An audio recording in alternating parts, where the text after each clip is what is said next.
So in this video we'll be understanding P ratio, another very important ratio which you should know. आपको पता होना चाहिए ये ratio क्यों यूज होती है. इसमें हम वैल्यूएशंस का बहुत डिस्कशन करते हैं कि कंपनी का शेयर महंगा है सस्ता है. P रेशियो पे बहुत डिपेंड करता है. So again, what is P ratio? P ratio means price to earning ratio. Okay, simple. Price to earning यानी price of the share divided by earning of the share. EPS हमने पिछले video में discuss किया था, earning per share, right. अब क्या करेंगे, हम प्राइस को डिवाइड करेंगे अर्निंग पर शेयर से, तो हमारा पी रेशियो निकल जाएगा. देखिए सब कुछ अवेलेबल है, एवरीथिंग इज अवेलेबल. स्क्रीनर पर जाएंगे, मनी कंट्रोल पर जाएंगे, आपको सब कुछ मिल जाएगा. बट पीई रेशियो का मतलब भी समझना है और कैलकुलेशन भी समझनी है. कैलकुलेशन मैंने आपको बता दी है. प्राइस को, जो प्राइस होगा उसको अर्निंग ईपीएस से डिवाइड कर देंगे, आपका पी रेशियो आ जाएगा. तो एग्जैक्टली पी रेशियो क्या होता है, अगर मैं आपको सरल भाषा में बताऊं, अगर मुझे 1 रुपए कमाना है तो मुझे कितना रुपए इन्वेस्ट करना है.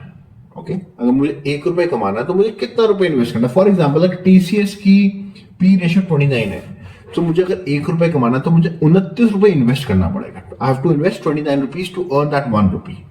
Simple, that is a very simple thing. अब आपको और सरल भाषा में समझाता हूं. फॉर एग्जाम्पल आपके पास एक घर है, आपका एक घर है जिसकी वैल्यू है 1 करोड़ रुपीस. 1 करोड़ का आपका घर है एंड उसको आपने रेंट पे चढ़ा रखा है और आपको उसमें अर्निंग आती है साल की 2.5 लाख रुपए. ओके, 1 करोड़ का घर है और अर्निंग्स आती है 2.5 लाख रुपए. That is price to earning ratio. Price क्या है 1 करोड़ रुपीस, अर्निंग्स क्या है divided by earnings, that is 2.5 lakh.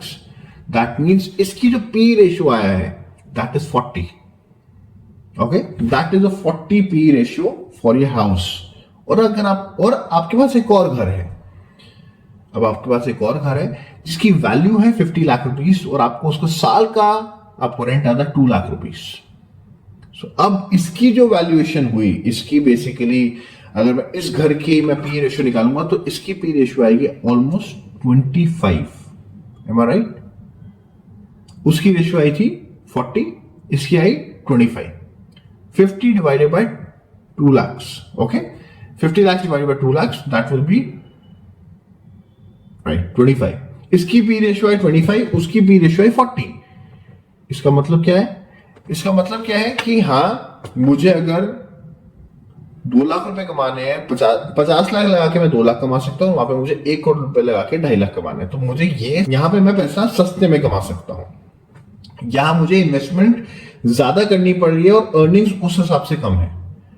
Okay, so that is what a P ratio in terms of house. मैंने बताया. अगर मैं एफडी की बात करूं, एफडी की रिटर्न्स क्या होते हैं तकरीबन 5.5-6. अगर 6 का बात करते हैं तो एफडी का जो पी रेशियो होता है दैट इज डिवाइडेड बाय, अगर आप 6 को डिवाइड करेंगे 100 से तो आपको तकरीबन 16.66 आएगा, राइट. ओके, तो P ratio of FD is also 16 point something. तो आपको 16 रुपए समथिंग लगाने पड़ रहे हैं 1 रुपए कमाने के लिए. ओके, टीसीएस में 29 रुपए लगाने पड़ रहे हैं 1 रुपए कमाने के लिए. निफ्टी में भी, निफ्टी की जो वैल्यूएशन होती है तकरीबन 21 से 25 के बीच में चलती है. सो अब आप देखेंगे कि आप एफडी में कितना लगा रहे हैं. एफडी में 6 बोल रहा हूँ, 5.5 होता है तो आप 18 तक आ जाती है. अगर 18 पी है और निफ्टी में 21 पी है तो it makes much more sense to invest in Nifty because again there's an inflation we have to beat. That's also very important. So what I'm trying to tell you, PE ratio में आपको valuations पता चलती हैं stock की कि कितना महंगा है, कितना सस्ता है, मुझे 1 रुपए कमाने के लिए कितना पैसा लगाना पड़ेगा, कितने मल्टीपल्स में पैसा देना पड़ेगा. फॉर एग्जाम्पल अगर 29 का पी है, उसका मतलब ये नहीं मैं 29 रुपए लगा रहा हूँ, मेरे को उसके मल्टीपल्स में, जैसे अगर मेरे को एक स्टॉक खरीदना है तो मुझे उसके मल्टीपल्स के हिसाब से मुझे वो पैसे की अर्निंग्स होंगी. अब लोग कहते हैं कि सर ये स्टॉक महंगा है, ये स्टॉक सस्ता है, तो मैं आपके सामने कुछ स्टॉक्स बताना चाहूंगा अगर आपको लगता है महंगा सस्ता है. अगर मैं एशियन पेंट्स की बात करूँ, one of the biggest multi bagger of all time, biggest multi bagger, and उसकी अगर आप पी रेशियो देखेंगे, अगर आप उसकी पी रेशियो देखेंगे you will be surprised. And HUL, Hindustan Unilever, Nifty 50 के स्टॉक्स हैं. मेरे को बताने की जरूरत नहीं है कितने बड़े स्टॉक्स हैं, एवरीबॉडी नोज इट. HUL तो क्लेम करता है कि सबके घर में 10 में से 8 प्रोडक्ट उसके हैं. फाइन। अगर मैं एशियन पेंट्स की बात करता हूं तो पी रेशियो इज 89.7। 89.7 यानी कि आप सर ये तो बड़ा महंगा शेयर है। सो जो हमने भी डिस्कशन करी कि एक पी रेशियो सस्ता होगा यानी कम होगा तो अच्छा पैसा कमाना या महंगा होगा, right? At the end of the day we are investing our money, so we should know कि कितनी वैल्यूएशन पे हम ले रहे हैं और क्या वो वैल्यूएशन सही है कि नहीं है। अगर मैं एशियन पेंट्स की बात करता हूँ 89.7 ह्यूज, बहुत ज्यादा। तो क्या हम नहीं करेंगे इन्वेस्टमेंट एशियन पेंट्स में? नहीं करेंगे। एशियन पेंट्स तो बहुत अच्छा स्टॉक है and that's and in fact market leader है पेंट सेक्टर का। Paint sector is a booming sector in India because नई नई बिल्डिंग्स बनती रहती हैं, हर साल पेंट्स होते हैं। एक कॉर्पोरेट बिल्डिंग आप देखते हैं बाहर में पेंट हो रहा होता है, तो it's evergreen business. Berger paint, again Berger paint की बात करते हैं तो बर्जर पेंट इसकी तो कम होनी चाहिए, चलिए 64.3। ओके 64.3 यार ये तो गड़बड़ है, इतना महंगा। लेट्स सी कि सही में। और अगर पीएस की बात करते हैं, इनफैक्ट अगर मैं किसी की बात करूं, इंडिगो पेंट्स अभी रिसेंटली आया है 76 का पी है, नेरोलैक का 66 है। सो एक्सो नोबल है 34 का है। ये इनफैक्ट दुनिया की सबसे बड़ी कंपनी है एंड इंडिया में इतनी बड़ी नहीं है बट दुनिया की सबसे बड़ी कंपनी है पेंट सेक्टर में। एंड इंडिगो पेंट्स की बात करूं, एशियन पेंट्स की बात करूं, ओके सबका पी रेशियो बता रहा है। पीएस की बात करें तो 89.7 इज। पीडीलाइट की बात करते हैं, again very big multi bagger, इसका तो सस्ता होना चाहिए, राइट? 101 पीडीलाइट का P ratio is 101। So how do we manage it यार? पी रेशियो तो बहुत ज्यादा है इनका। तो कैसे? आप तो कह रहे हैं कि हमको पी रेशियो कम होना चाहिए, तो अब हम देखते हैं कौन से सेक्टर्स हैं इनका पी रेशियो कम होगा तो उसमें हम लगा सकते हैं। लेट्स सी इसके पीएस देखते हैं। ओके बीपीसीएल की बात करते हैं। BPCL Bharat Petroleum, oh that's nice, 22 rupees का पी रेशियो है। 22 का P, 22.8 is P ratio. I think we should invest in this. Okay fine, but let's see इसके रिटर्न्स कैसे हैं। पिछले 5 साल के रिटर्न्स अगर मैं बीपीसीएल की बात करूं तो 488 का शेयर था और आज हो चुका है 304। ओके अगर मैं पी रेशियो 22 वाली देख रहा हूं जो कि मुझे बड़ी अच्छी लगती है और निफ्टी 50 का स्टॉक है, ओके एंड अगर मैं इसके रिटर्न्स की बात करूं तो ये तो मुझे -25% रिटर्न दे चुका है, -50 ऑलमोस्ट। 500 का स्टॉक था 300, -40%। ओके सो इज इट, तो ये तो कंफ्यूजन है कि सस्ते अगर हम सस्ती वैल्यूएशन में डालें कि महंगे वैल्यूएशन में डालें। हमने एशियन पेंट्स की वैल्यूएशन तो देखी बट हमने रिटर्न्स तो देखी नहीं। लेट्स सी रिटर्न्स कैसे हैं। 5 साल के रिटर्न्स देखते हैं। ओके 1174 का स्टॉक था एंड 3343, यानी कि 5 साल में कंपनी ने आपका पैसा ट्रिपल कर दिया है। ओके यानी कि 200%। Okay that's also nice.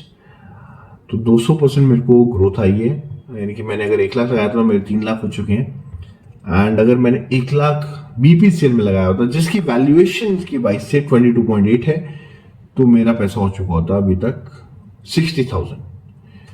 तो ये तो कंफ्यूजन है। हम तो पी रेशियो वैल्यूएशन के लिए देख रहे थे बट वैल्यूएशन तो महंगी है एशियन पेंट्स की और सस्ती वाली में रिटर्न्स नहीं है और महंगी वाले में रिटर्न्स है बट वो वैल्यूएशन ज्यादा है। सो ऐसा क्यों है? ओके 1-2 और एग्जांपल देख लेते हैं। HUL Hindustan Unilever, again a very promising company.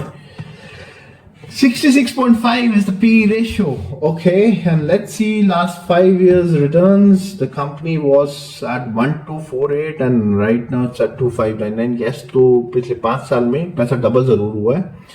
पिछले 2 साल में ज्यादा ग्रोथ नहीं थी, ऑब्वियसली हमको पता है। एफएमसीजी सेक्टर थोड़ा सा डाउन चल रहा था पिछले 2 साल से, बट यस कंपनी बहुत अच्छी है। अगेन कंपनी ने अच्छे रिटर्न्स दिए हैं। जब मैं आपको कहने की बात क्या कर रहा हूं कि अगर पी रेशियो ज्यादा है कम है ये कोई फैक्टर नहीं है जज करने का। यस ऑब्वियसली वैल्यूएशन ज्यादा होगी थोड़ा कंसर्न रहेगा, बट ये ऐसा नहीं है कि हार्ड एंड फास्ट रूल है। इसका मतलब क्या मैं बताने को ये है कि जितने भी सेक्टर्स में जो लीडर होता है, जो मार्केट लीडर होता है और जिसकी मोनोपोली होती है, इसका मार्केट शेयर अच्छा होता है, आप कभी भी नोटिस करेंगे उसको हमेशा प्रीमियम दिया जाता है, उसकी वैल्यूएशन ज़्यादा, बिकॉज वो एक अच्छे मार्केट शेयर में है और इन्वेस्टर्स को लगता है कि फ्यूचर अर्निंग्स की बढ़ेगी। तो पी रेशियो का मतलब क्या? Price to earning ratio, right? Price divided by earning, EPS. अगर ईपीएस बढ़ेगा नहीं, अर्निंग्स बढ़ेंगी, तो पी रेशियो कम होगा। तो इन्वेस्टर्स को लगता है कि फ्यूचर में इसकी अर्निंग्स और बढ़ने वाली है, मार्केट शेयर बहुत बड़ा है, मार्केट लीडर है ये, और अब अर्निंग्स बढ़ाएगा, और जैसे अर्निंग्स बढ़ेगी तो इसकी पी रेशियो और रीजनेबल हो जाएगा। जो जितने भी मोनोपोली स्टॉक्स होते हैं और जितने भी स्टॉक्स होते हैं जो मार्केट लीडर होते हैं और अच्छे मार्केट लीडर होते हैं, तो आप कभी भी नोटिस करिएगा उनकी पी रेशियो में से ज्यादा होती है, पी रेशियो ज्यादा होती है, क्योंकि इन्वेस्टर उनको एक प्रीमियम देते हैं और उनको पता है कि फ्यूचर में इनकी अर्निंग्स बढ़ने वाली है, क्योंकि इनका कोई कॉम्पिटिटर भी नहीं है। मार्केट ग्रो कर रहा है, मार्केट ग्रो करेगा तो इनकी अर्निंग्स बढ़ेंगी, एक इंडस्ट्री ग्रो कर रही है, अर्निंग्स बढ़ेंगी तो obviously they will make huge money. That is how it be. आपको एक बहुत अच्छा एग्जांपल बताता हूं इसी का, अगर आपको बिल्कुल सामने इसका एग्जांपल से बनता है, तो let's go to Adani Power. Adani Power की बात मैं क्यों कर रहा हूं? अदानी पावर का पी रेशियो आज से 4 महीने पहले, right now we are in September, 4 months back, the P ratio of Adani Power was 500, 500 का P ratio था, यानी प्राइस तो बहुत बढ़ रहा था, अर्निंग्स नहीं थी। और ये क्यों नहीं अर्निंग्स, आप देख सकते हैं, अगर आप अर्निंग्स देखेंगे तो ईपीएस जो अदानी पावर का था, दैट वाज 50 पैसा EPS, and EPS has now jumped to 12 rupees, 50 पैसे से 12 रुपए, ऑलमोस्ट 24 टाइम्स। तो अब 500 रुपए का आपका पी रेशियो था एंड अब आपका पी रेशियो हो गया 15 रुपए का। 15 is a P ratio, that's what I am trying to tell you. PE ratio, अगर आपकी अर्निंग्स बढ़ेंगी तो आपका पी रेशियो कम होगा। प्राइस शायद अभी क्या हो रहा है, प्राइस बढ़ाया गया है, अर्निंग्स उतनी नहीं बढ़ी है, बट ये फ्यूचरिस्टिक वैल्यू दी जा रही है उसको। मैंने बताया stock market is all about predicting future. लोगों को लगता है, इन्वेस्टर्स को लगता है कि ये फ्यूचर में कंपनी और बड़ी बनेगी, मार्केट लीडर है ही, मार्केट में बहुत बड़ा बनेगी, इनके पास नए नए कॉन्ट्रैक्ट्स आएंगे, नया नया बिजनेस आएगा, तो इनकी अर्निंग्स बढ़ेंगी। तो अभी इनका प्राइस तो बढ़ रहा है, अर्निंग्स बढ़ेंगी फ्यूचर में, तो इनका पी रेशियो रीजनेबल हो जाएगा। तो यस, जितनी भी कंपनीज हैं जो मोनोपोली है, जो मार्केट लीडर है, इनका मार्केट शेयर बहुत अच्छा है, आप कभी भी नोटिस करेंगे उनका पी रेशियो ज्यादा होता है because of the future earnings. And stock market is all about future value, future earnings. तो यस, अभी आपको लगेगा कि प्राइस बढ़ रहा है, अर्निंग्स नहीं बढ़ रही, बट जब अर्निंग्स बढ़ेंगी तो पी रेशियो कम हो जाएगा। तो that you need to keep into consideration. तो मैं आपको बता रहा हूं कि पीई रेशियो सिर्फ देख ली कि महंगा है और आपने इन्वेस्ट नहीं किया, ऐसा नहीं है। आपने देखना है कि कंपनी के बैलेंस शीट भी चेक करनी है, profit and loss statement check करनी है, कंपनी का मार्केट शेयर देखिए, कंपनी मार्केट में कितना बड़ी मार्केट कैप रखता है, तो आपको उसका आइडिया आ जाएगा। उसके जो पीयर्स होंगे, पीयर्स भी आप ट्रेस कर सकते हैं। पीयर्स का जो नेक्स्ट कॉम्पिटिटर है वो कितना है, जैसे मैं एशियन पेंट्स की बात करता हूँ। एशियन पेंट्स को मैं क्यों बार बार बता रहा हूँ, एशियन पेंट्स का मार्केट कैप देखते हैं, that is around 3,20,000 crores. 3,20,000 crores is the market cap of Asian Paints. Berger Paint की बात करते हैं, जो उसके सेकंड रैंक पे आता है इस सेक्टर में, that is 60,000 crores.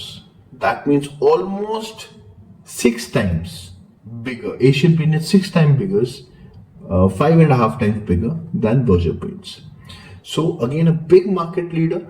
So the valuation obviously and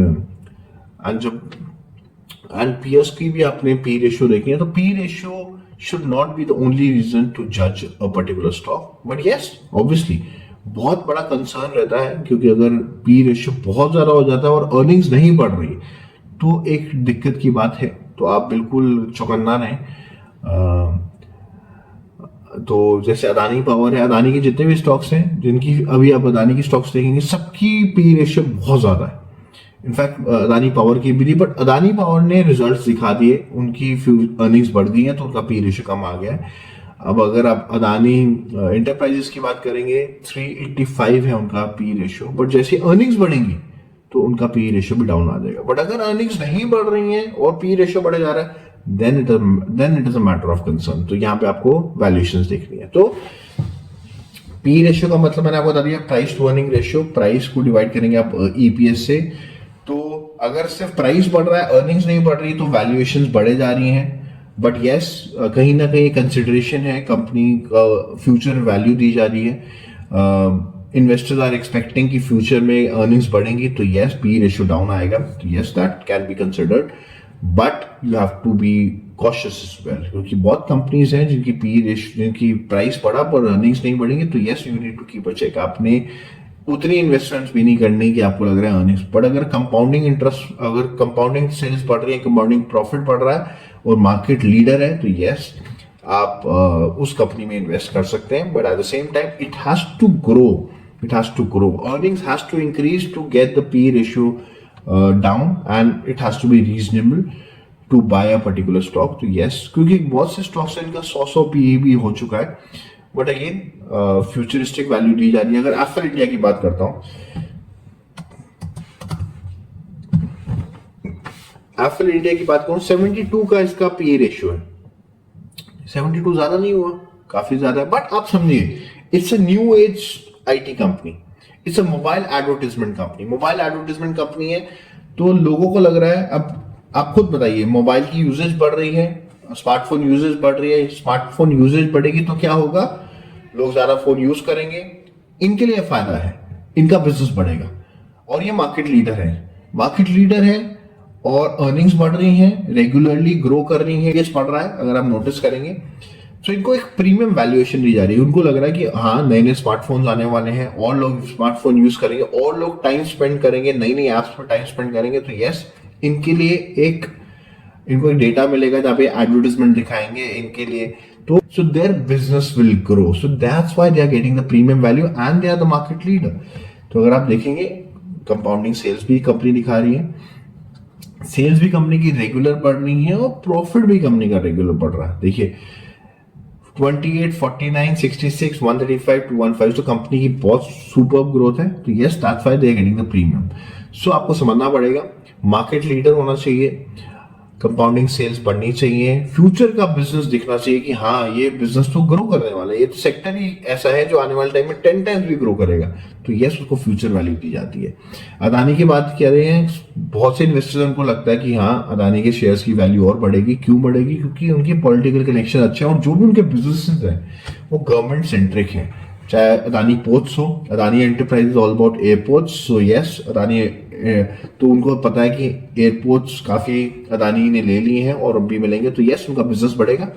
Adani ports सारा गवर्नमेंट सेंट्रिक है, Adani power centric government centric है। तो आपको समझना पड़ेगा, अगर सारे बिजनेसेस गवर्नमेंट सेंट्रिक हो गए, उनको पता है, लोगों को पता है, इन्वेस्टर्स को पता है कि गवर्नमेंट के अच्छे पॉलिटिकल कनेक्शन है, तो yes they will get business, business बढ़ेंगे, कॉन्ट्रैक्ट्स बढ़ेंगे तो बिजनेस बढ़ेगा, अर्निंग्स बढ़ेगी तो ईपीएस कम होगा। तो यस ये पूरा आपको इवैल्यूएशन करनी है। तभी मैं आपको बताता हूं कि stock market is all about predicting future value. तो अगर आप फ्यूचर वैल्यू को प्रिडिक्ट कर सकते हैं, फ्यूचर को थोड़ा प्रिडिक्ट कर सकते हैं, लोगों को लगता है कि फ्यूचर में ये कंपनी बहुत अच्छा करेगी, फ्यूचर में कंपनी का बिजनेस बढ़ेगा, मार्केट लीडर है, तो इसको प्रीमियम वैल्यू दी जाती है, तो इसका पी रेशियो बढ़ जाता है।